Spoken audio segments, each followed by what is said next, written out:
Pesawat pancargas Rafale asal Prancis keluaran Dassault Aviation kini tengah berada di puncak ketenaran dengan banyaknya backlog order dari sejumlah negara berkembang. Indonesia secara resmi mempunyai 6 backlog order, sementara itu proses pengadaan tambahan sekitar 12 hingga 18 unit jet tempur ini tengah berjalan di Jakarta.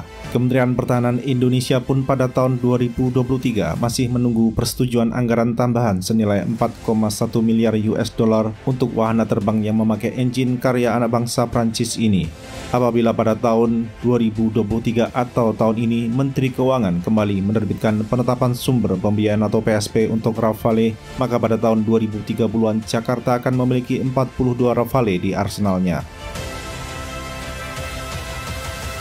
Keberhasilan pesawat tempur Rafale masuk ke pasar Indonesia tentu saja memerlukan pengorbanan pihak lain yang juga ingin memperebutkan pasar tersebut. Lockheed Martin yang sejak lama menggadang-gadang F-16 Viper harus rela tersingkir dari pasar negeri ini demi masuknya pabrikan pesawat yang didirikan oleh Marcel Dassault. Nasib sial yang menimpa Lockheed Martin tidak dapat dilepaskan dari perubahan konstelasi kepemimpinan Kementerian Pertahanan di Jakarta dan pula kelihayan lobby The French Connection. Kelihayan lobby The French Connection membuat Jakarta mempererat kerjasama pertahanan dengan Paris, termasuk menyepakati akuisisi 42 jet tempur yang mengadopsi radar AESA buatan Telos. Keraguan sejumlah pihak di Indonesia dan dunia internasional tentang kemampuan Jakarta menyediakan anggaran yang cukup besar untuk memiliki Rafale yang pada vertikal stabilizernya terpasang gambar bendera merah putih tidak terbukti. Kelihayan Medan Merdeka Barat untuk meyakinkan Taman Suropati dan Lapangan Banteng sejauh ini sudah terbukti, ditandai dengan diterbitkannya 2 PSP untuk pesawat tempur yang banyak memakai peralatan avionik buatan dalam negeri Prancis ini. Pembiayaan program Rafale memakai mekanisme pinjaman luar negeri atau PLN dengan lender adalah salah satu lembaga keuangan terkemuka asal negeri kelahiran Jean Tigana. Kesuksesan Dassault Aviation menembus pasar jet tempur Indonesia, menebus kegagalan Avion Marseille Dassault Breguet Aviation AMD-BA menggolkan Mirage 2000 pada tahun 1986 saat gagal bersaing dengan F-16 produksi General Dynamics.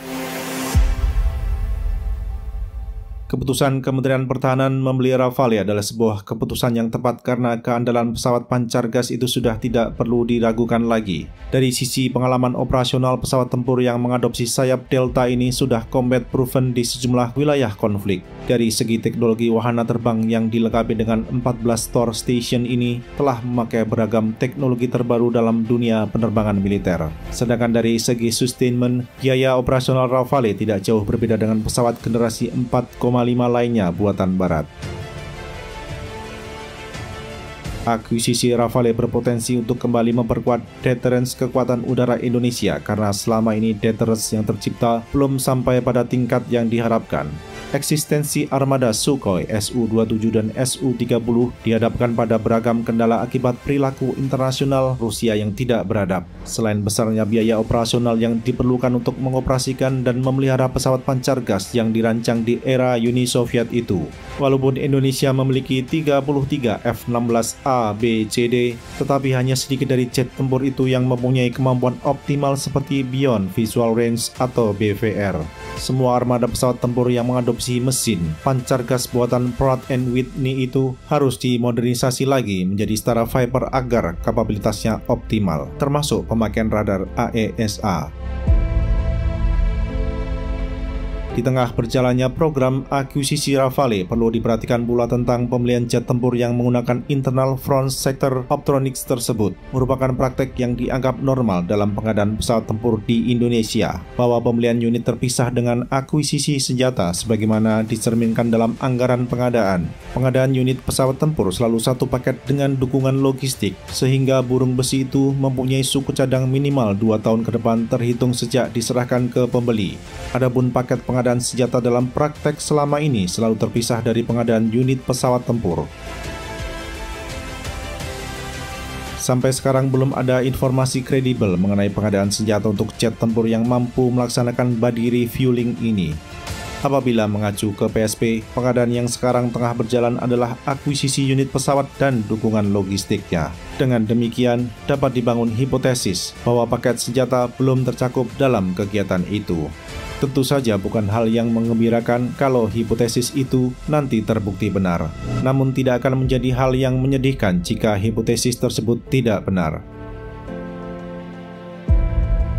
Berdasarkan informasi dari buku panduan yang diterbitkan oleh Dassault Aviation, senjata yang dapat digotong oleh Rafale ialah rudal udara ke udara Within Visual Range (WVR) dan BVR, bom berpandu laser 250 kg dan 1000 kg, rudal udara ke permukaan, rudal anti kapal dan rudal deterrence yaitu Scalp. Senjata berpandu Hammer karya anak bangsa Prancis pun termasuk dalam daftar tersebut, di mana varian senjata buatan Safran ini adalah SPU-38, SPU-54, dan SPU-64. Safran sekarang sedang mengembangkan varian 1000 kg yang akan masuk dinas pada 2023 guna menggantikan GPU-24 PV-3 keluaran Amerika Serikat. Selain jenis senjata itu, Rafale dilengkapi pula dengan internal gun, yakni Cannon 30M791 kaliber 30 mm produksi Nexter.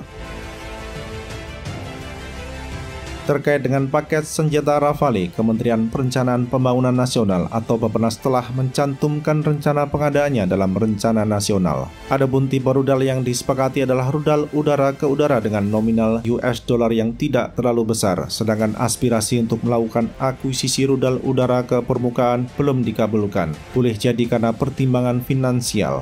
Kini rencana pembelian paket senjata untuk Rafale masih menantikan Green Book dan PSP sebelum kontrak dapat ditandatangani antara Indonesia dan MBDA selaku produsen rudal.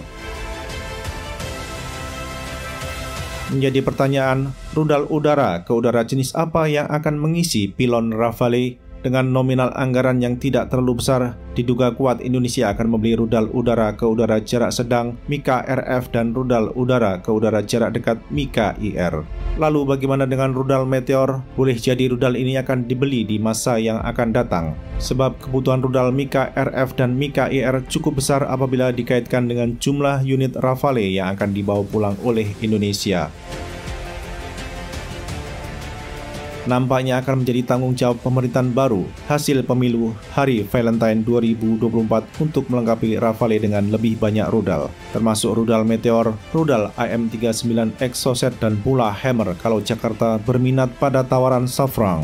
Jika dalam paket pengadaan sampai tahun 2024 juga belum mencakup karya Telos, yaitu Thalios Targeting Pod dan Areos Reiki Pod, akuisisi kedua subsistem tersebut akan berada pada pundak pemerintahan baru.